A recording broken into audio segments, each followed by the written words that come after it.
Hello everyone, Disha here. Welcome back to this video. We are going to start with the 13th chapter in this video, which is the nature, the enjoyer and consciousness.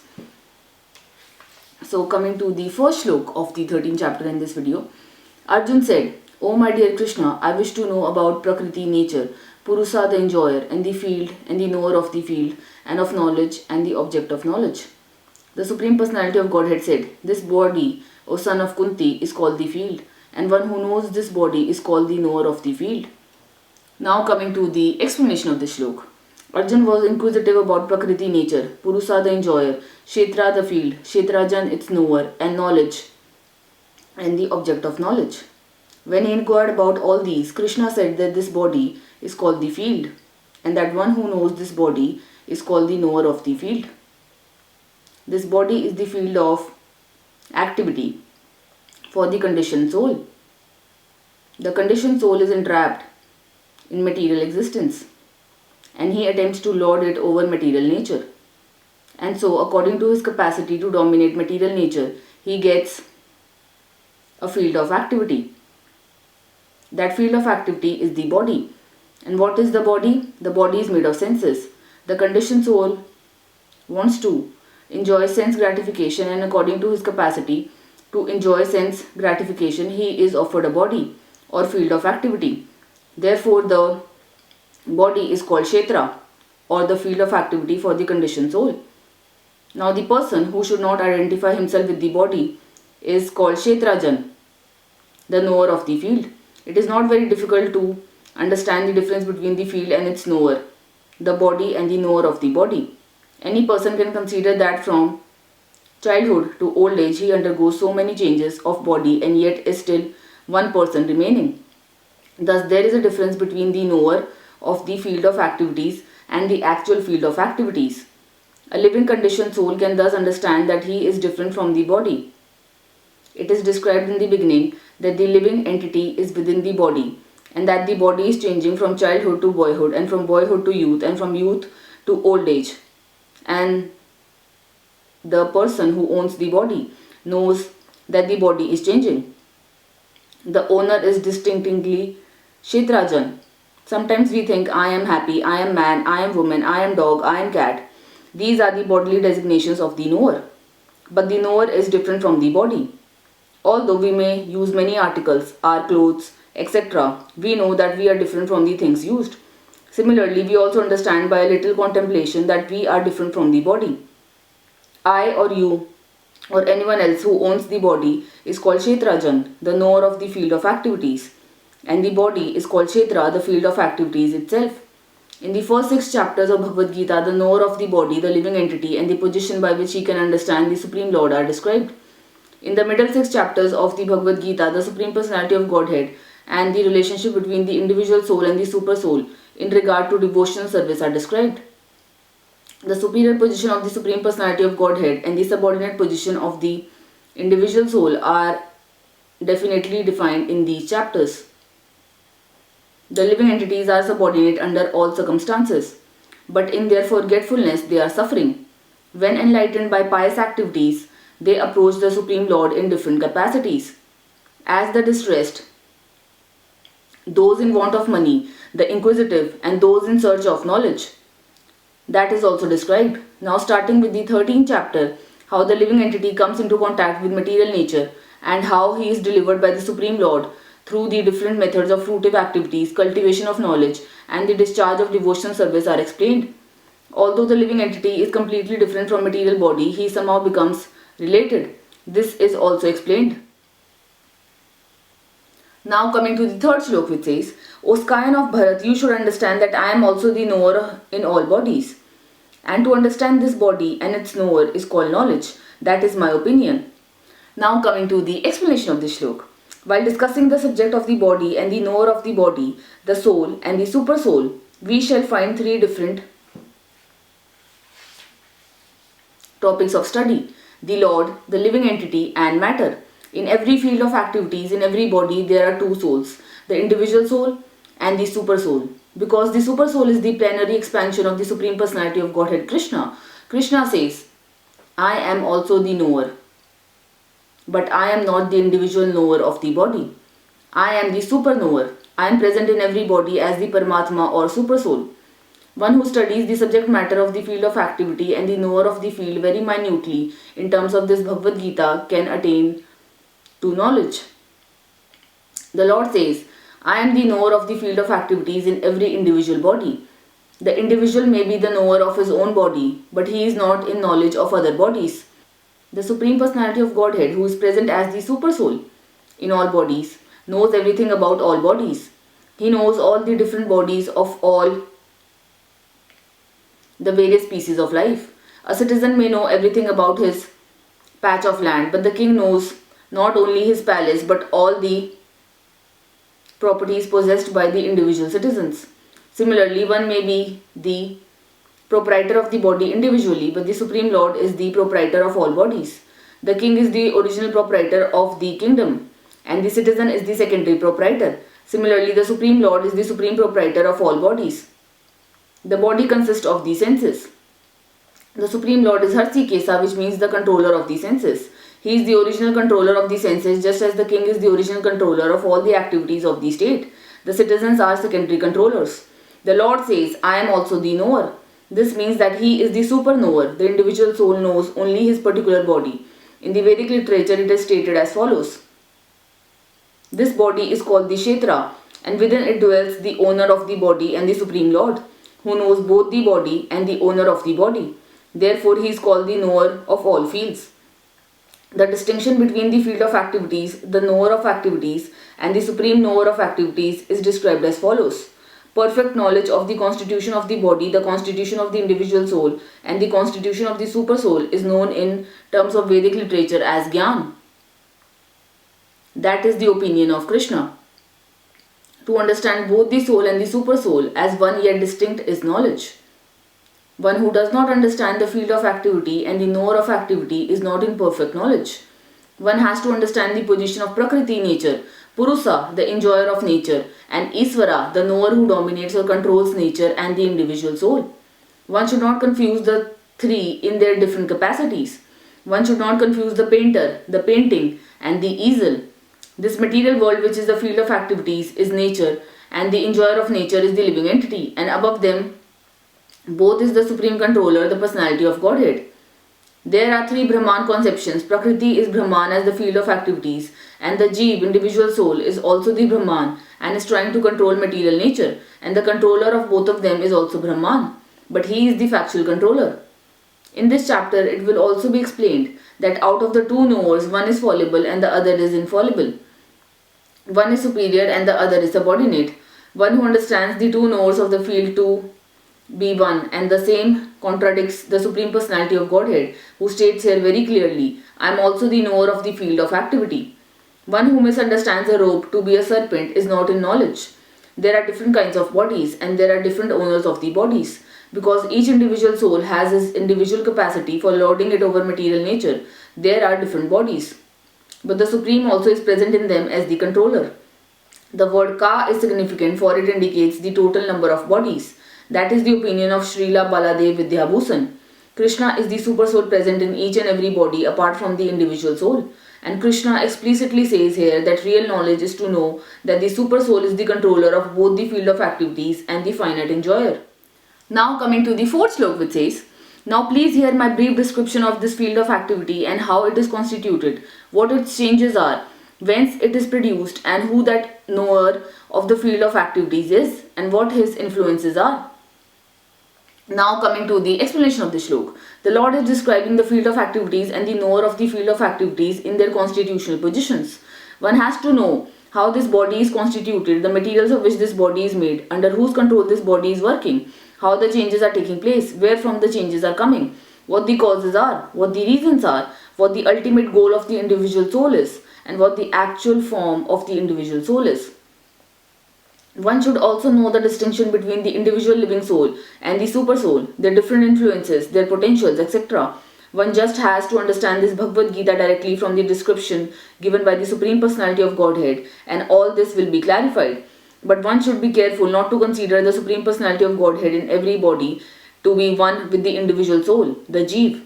This is something like equating the potent and the impotent. Now coming to the fifth shlok, which says, The knowledge of the field of activities and of the knower of activities is described by various sages in various Vedic writings. It is especially presented in Vedanta Sutra with all reasoning as to cause and effect. Now coming to the explanation of this shlok. The Supreme Personality of Godhead Krishna is the highest authority in explaining this knowledge. Still, as a matter of course, learned scholars and standard authorities always give evidence from previous authorities. Krishna is explaining this most controversial point regarding the duality and non-duality of the soul and the supersoul by referring to a scripture, the Vedanta, which is accepted as authority. First he says this is according to different sages. As far as the sages are concerned, besides himself, Vyasadeva, the author of the Vedanta Sutra, is a great sage, and in the Vedanta Sutra, duality is perfectly explained. And Vyasadeva's father, Parasara, is also a great sage, and he writes in his books of religiosity. We, you, I, and the various other living entities are all transcendental, although in material bodies. Now we are fallen into the ways of these three modes of material nature according to our different karma. As such, some are on higher levels and some are in lower nature. The higher and lower natures exist due to ignorance and are being manifested in an infinite number of living entities. But the supersoul, which is infallible, is uncontaminated by the three qualities of nature and is transcendental. Similarly, in the original Vedas, a distinction between the soul, the supersoul and the body is made, especially in the Katha Upanishad. There are many great sages who have explained this, and Parasara is considered principal among them. The word Chandobi refers to various Vedic literatures. The Taittiriya Upanishad, for example, which is the branch of the Yajurveda, describes nature, the living entity and the Supreme Personality of Godhead. As stated before, Kshetra is the field of activities, and there are two kinds of Kshetrajan, the individual living entity and the supreme living entity. There is a manifestation of the Supreme Lord's energy known as Annamaya, dependence upon food for existence. This is a materialistic realization of the Supreme. Then in Pranmaya, after realizing the Supreme Absolute Truth in food, one can realize the Absolute Truth in the living symptoms or life forms. In Gyanmaya, realization extends beyond the living symptoms to the point of thinking, feeling and willing. Then there is Brahman, realization called Vigyan Maya, in which the living entity's mind and life symptoms are distinguished from the living entity himself. The next and the supreme stage is Anandamaya, a realization of the all blissful nature. Thus there are 5 stages of Brahman realization, which are called Brahman Pucham. Out of these, the first 3, Annamaya, Pranmaya and Gyanmaya, involve the field of activities of the living entities. Transcendental to all these fields of activities is the Supreme Lord, who is called Anandamaya. The Vedanta Sutra also describes the Supreme by saying, Anandamayo Bhaisat. The Supreme Personality of Godhead is by nature full of joy. To enjoy his transcendental bliss, he expands into Vigyan Maya, Pranmaya, Gyan Maya and Anamaya. In the field of activities, the living entity is considered to be the enjoyer, and different from him is the Anandamaya. That means that if the living entity decides to enjoy in dovetailing himself with the Anandamaya, then he becomes perfect. This is the real picture of the Supreme Lord and the Supreme Knower of the field, the living entity as the subordinate knower and the nature of the field of activities. One has to search for this truth in the Vedanta Sutra or Brahma Sutra. It is mentioned here that the codes of the Brahma Sutra are very nicely arranged according to the cause and effect. The first aphorism indicates the field of activities, the second indicates the living entity, and the third indicates the Supreme Lord. Now coming to the 6th and the 7th shlok, which says, the 5 great elements, false ego, intelligence, the unmanifested, the 10 senses and the mind, the 5 sense objects, desire, hatred, happiness, distress, the aggregate, the life symptoms and convictions, all these are considered in summary to be the field of activities and its interactions. Now coming to the explanation of the shlok. From all the authoritative statements of the great sages, the Vedic hymns and the aphorisms of the Vedanta Sutra, the components of this world can be understood as follows. First, there are earth, water, fire, air and ether. These are the 5 great elements, Mahabhuta. Then there are false ego, intelligence and the unmanifested stage of the 3 modes of nature. Then there are 5 senses for acquiring knowledge, the eyes, ears, nose, tongue and skin. Then above the senses there is mind, which is within and which can be called the sense within. Therefore, including the mind, there are 11 senses altogether. Then there are 5 objects of the senses: smell, taste, form, touch and sound. Now the aggregate of these 24 elements is called the field of activity. If one makes an analytical study of these 24 subjects, then he can very well understand the field of activity. The living symptoms represented by consciousness and conviction are the manifestation of the subtle body, mind, ego and intelligence. These subtle elements are included within the field of activities. The 5 great elements are a gross representation of the false ego, which in turn represents the primal stage of false ego, technically called the materialistic conception or tamsa buddhi, intelligence in ignorance. This further represents the unmanifested stage of the 3 modes of material nature. The unmanifested modes of material nature are called pradhan. One who desires to know the 24 elements in detail, along with their interactions, should study the philosophy in more detail. In Bhagavad Gita, a summary only is given. The body is the representation of all these factors, and there are changes of the body which are 6 in number. The body is born, it grows, it stays, it produces byproducts, then it begins to decay, and at the last it vanishes. Therefore, the field is a non-permanent material thing. Now coming to the 8th, 9th, 10th, 11th and 12th slok.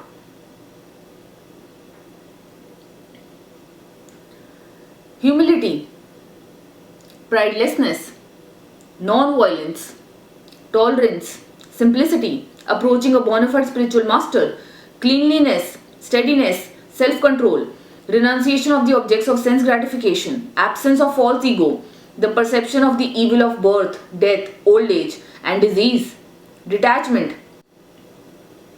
even-mindedness amid pleasant and unpleasant events, constant and unalloyed devotion to me, aspiring to live in a solitary place, detachment from the general mass of people, accepting the importance of self-realization and philosophical search for the absolute truth. All these are declared to be knowledge, and besides this, whatever there may be is ignorance. Now coming to the explanation of this shlok. This process of knowledge is sometimes misunderstood by less intelligent men as being the interaction of the field of activity. But actually, this is the real process of knowledge. If one accepts this process, then the possibility of approaching the absolute truth exists. This is not the interaction of the 24 elements as described before. This is actually the means to get out of the entanglement of those elements.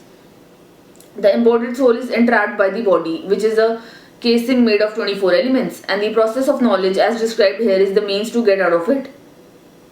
Of all the descriptions of the process of knowledge, the most important point is described in the first line of the 11th verse.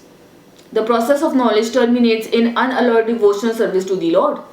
So, if one does not approach or is not able to approach the transcendental service of the Lord, then the other 19 items are of no particular value. But if one takes to devotional service in full Krishna consciousness, the other 19 elements automatically develop within him. All the good qualities of knowledge develop in one who has attained the stage of devotional service. The principle of accepting a spiritual master as mentioned in the 8th verse is essential. Even for one who takes to devotional service, it is most important. Transcendental life begins when one accepts a bona fide spiritual master. The Supreme Personality of Godhead, Shri Krishna, clearly states here that this process of knowledge is the actual path. Anything speculated beyond this is nonsense. As for the knowledge outlined here, the items may be analyzed as follows. Humility means that one should not be anxious to have the satisfaction of being honored by others. The material conception of life makes us very eager to receive honor from others, but from the point of view of a man in perfect knowledge who knows that he is not this body, anything, honor or dishonor pertaining to this body is useless. One should not be hankering after this material deception. Non-violence is generally taken to mean not killing or destroying the body, but actually non-violence means not to put others in distress. People in general are trapped by ignorance in the material concept of life, and they perpetually suffer material pains. So unless one elevates people to spiritual knowledge, one is practicing violence. One should try his best to distribute real knowledge to the people so that they may become enlightened and leave this material entanglement. That is non-violence. Tolerance means one should be practiced to bear insult and dishonor from others. If one is engaged in the advancement of spiritual knowledge, there will be so many insults and much dishonor from others. This is expected because material nature is so constituted. Simplicity means that without diplomacy, one should be so straightforward that he can disclose the real truth. As for acceptance of the spiritual master, that is essential, because without the instruction of a bona fide spiritual master, one cannot progress in the spiritual science. One should approach the spiritual master with all humility and offer him all services so that he will be pleased to bestow his blessings upon the disciple. Because a bona fide spiritual master is a representative of Krishna, if he bestows any blessings upon his disciple, that will make the disciple immediately advance without the disciples following the regulative principles. Or the regulative principles will be easier for one who has served the spiritual master without reservation. Cleanliness is essential for making advancement in the spiritual life. There are two kinds of cleanliness, external and internal. External cleanliness means taking a bath, but for internal cleanliness, one has to think of Krishna always and chant Hare Krishna, Hare Rama. This process cleans the accumulated dust of past karma from the mind. Steadiness means that one should be very determined to make progress in spiritual life. Without such determination, one cannot make tangible progress. And self-control means that one should not accept anything which is detrimental to the path of spiritual progress. One should become accustomed to this and reject anything which is against the path of spiritual progress. This is real renunciation. The senses are so strong that they are always anxious to have sense gratification. One should not cater to these demands which are not necessary. The senses should only be gratified to keep the body fit so that one can discharge his duty in advancing in spiritual life. The most important and uncontrollable sense is the tongue. If one can control the tongue, then there is every possibility of controlling the other senses. The function of the tongue is to taste and to vibrate. Therefore, by systematic regulation, the tongue should always be engaged in tasting the remnants of foodstuffs offered to Krishna and chanting Hare Krishna. As far as the eyes are concerned, they should not be allowed to see anything but the beautiful form of Krishna. That will control the eyes. Similarly, the ears should be engaged in hearing about Krishna and the nose in smelling the flowers offered to Krishna. This is the process of devotional service, and it is understood here that Bhagavad Gita is simply expounding the science of devotional service. Devotional service is the main and sole objective. Unintelligent commentators on the Bhagavad Gita try to divert the mind of the reader to other subjects, but there is no other subject in Bhagavad Gita than devotional service. False ego means accepting this body as oneself. When one understands that he is not this body and is the spirit soul, he comes to his real ego. Ego is there, false ego is condemned, but not real ego.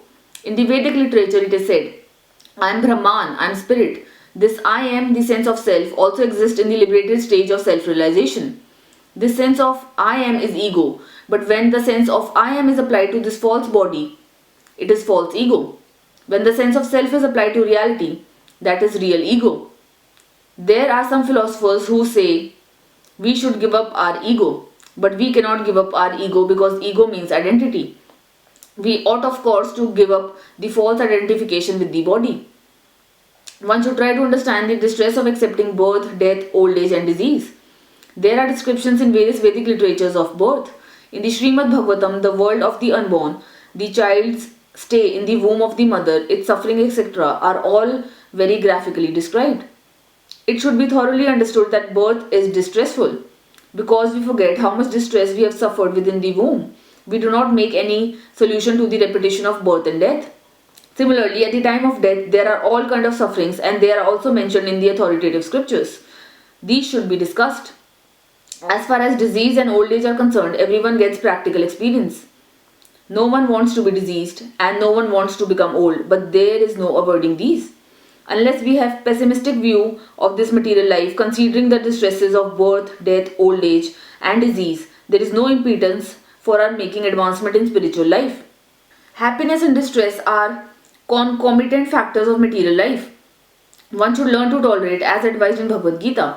One can never restrict the coming and going of happiness and distress, so one should be detached from the materialistic way of life and be automatically equipoised in both cases.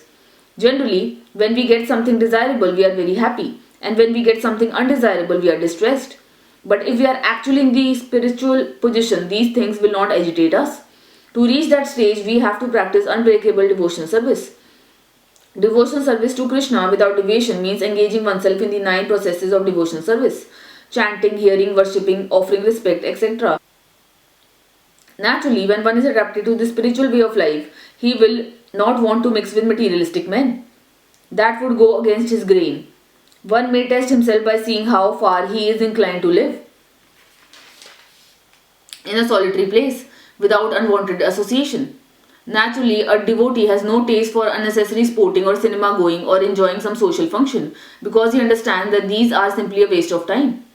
According to Bhagavad Gita, one should make research by philosophical discretion into the nature of the soul. One should make research to understand the self. That is recommended here. As far as self-realization is concerned, it is clearly stated here that Bhakti Yoga is especially practical. As soon as there is a question of devotion, one must consider the relationship between the super soul and the individual soul. The individual soul and the super soul cannot be one, at least not in the Bhakti conception, the devotional conception of life. The service of the individual soul to the Supreme Soul is eternal, Nityam, as it is clearly stated. So Bhakti or devotional service is eternal. One should be established in that philosophical conviction. In the Srimad Bhagavatam, this is explained. Those who are actually knowers of the absolute truth know that the self is realized in three different phases as Brahman, Paramatma and Bhagwan. Bhagwan is the last word in the realization of the absolute truth.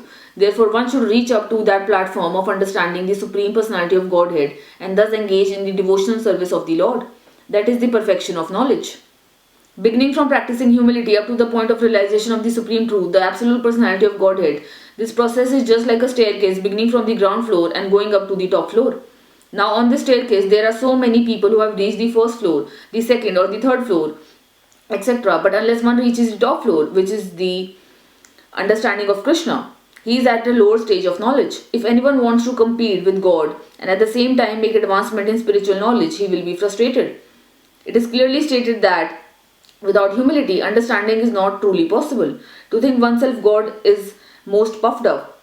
Although the living entity is always being kicked by the stringent laws of material nature, he still thinks I am God because of ignorance. The beginning of knowledge, therefore, is humility. One should be humble and know that he is subordinate to the Supreme Lord. Due to rebellion against the Supreme Lord, one becomes subordinate to the material nature. One must know and be convinced of this truth. Now coming to the 13th slok, which says, I shall now explain the knowable, knowing which you will taste the eternal. Brahman, the spirit, beginless and subordinate to me, lies beyond the cause and effect of this material world. Now coming to the explanation of the shlok. The Lord has explained the field of activities and the knower of the field. He has also explained the process of knowing the knower of the field of activities. Now he begins to explain the knowable, first the soul and then the super soul. By knowledge of the knower, both the soul and the super soul, one can relish the nectar of life. As explained in the second chapter, the living entity is eternal. This is also confirmed here. There is no specific date at which the Jiva was born. Nor can anyone trace out the history of the Jivatma's manifestation from the Supreme Lord. The knower of the body is never born and never dies, and he is full of knowledge. The Supreme Lord as the Super Soul is also stated in the Vedic literature to be the chief knower of the body and the master of the three modes of material nature. The living entities are eternally in the service of the Supreme Lord. This is also confirmed by the Lord Chaitanya in his teachings. Therefore, the description of Brahman mentioned in this verse is in relation to the individual soul, and when the word Brahman is applied to the living entity, it is to be understood that he is Vijay Brahman as opposed to Anand Brahman. Anand Brahman is the Supreme Personality of Godhead. Now coming to the 14th slok, which says, everywhere are his hands and legs, his eyes, heads and faces, and he has ears everywhere. In this way, the Super Soul exists, pervading everything. Now coming to the explanation of the shlok. As the sun exists diffusing its unlimited rays, so does the Super Soul or Supreme Personality of Godhead. He exists in his all-pervading form, and in him exist all the individual living entities, beginning from the first great teacher Brahma down to the small ants. They are unlimited heads, legs, hands and eyes, and unlimited living entities. All are existing in and on the Super Soul. Therefore, the Super Soul is all-pervading. The individual soul, however, cannot say that he has his hands, legs and eyes everywhere. That is not possible. If he thinks that under ignorance he is not conscious that his hands and legs are diffused all over, but when he attains the proper knowledge he will come to that stage, his thinking is contradictory. This means that the individual soul, having become conditioned by material nature, is not supreme. The supreme is different from the individual soul. The Supreme Lord can extend his hand without limit. The individual soul cannot. In Bhagavad Gita, the Lord says that if anyone offers him a flower or a fruit or a little water, he accepts it. If the Lord is far distance away, how can he accept things? This is the omnipotence of the Lord. Even though he is situated in his own abode, far, far away from the earth, he can extend his hand to accept what anyone offers. That is his potency. In the Brahma Samhita, it is stated, although he is always engaged in pastimes in his transcendental planet, he is all-pervading. The individual soul cannot claim that he is all-pervading. Therefore, this verse describes the Supreme Soul, the personality of Godhead, not the individual soul. Now coming to the 15th slok, which says, the Super Soul is the original source of all senses, and yet he is without senses. He is unattached, although he is the maintainer of all living beings. He transcends the modes of nature, and at the same time he is the master of all the modes of material nature. Now coming to the explanation of the shlok. The Supreme Lord, although the source of all the senses of the living entities, doesn't have material senses like they have. Actually, the individual soul has spiritual senses, but in conditioned life they are covered with the material elements, and therefore the sense activities are exhibited through matter. The Supreme Lord's senses are not so covered. His senses are transcendental and are therefore called Nirgun.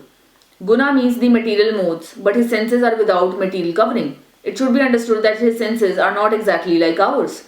Although he is the source of all our sensory activities, he has his transcendental senses which are uncontaminated. The Supreme Personality of Godhead has no hands which are materially contaminated, but he has his hands and accepts whatever sacrifice is offered to him. That is the distinction between the conditioned soul and the super soul. He has no material eyes, but he has eyes. Otherwise, how could he see? He sees everything past, present and future. He lives within the heart of the living being, and he knows that we have done in the past what we are doing now and what is awaiting us in the future. This is also confirmed in Bhagavad Gita. He knows everything, but no one knows him. It is said that the Supreme Lord has no legs like us, but he can travel throughout space because he has spiritual legs. In other words, the Lord is not impersonal. He has his eyes, legs, hands and everything else. And because we are part and parcel of the Supreme Lord, we also have these things. But his hands, legs, eyes and senses are not contaminated by material nature. Bhagavad Gita also confirms that when the Lord appears, he appears as he is by his eternal potency. He is not contaminated by the material energy because he is the Lord of material energy. In the Vedic literature, we can find that his whole embodiment is spiritual. He has his eternal form called Sang Siddh Anand Vigraha. He is full of all opulence. He is the proprietor of all wealth and the owner of all energy. He is the most intelligent and is full of knowledge. These are some of the symptoms of the Supreme Personality of Godhead. He is the maintainer of all living entity and the witness of all activity. As far as we can understand from Vedic literature, the Supreme Lord is always transcendental. Although we do not see his head, face, hands or legs, he has them. And when we are elevated to the transcendental situation, we can see the Lord's form. Due to materially contaminated senses, we cannot see his form. Therefore, the impersonalists who are still materially affected cannot understand the personality of Godhead. I am going to end this video on this 15th shlok, and we are going to continue with the 16th shlok in the next video. My name is Disha, and I will see you all in the next video.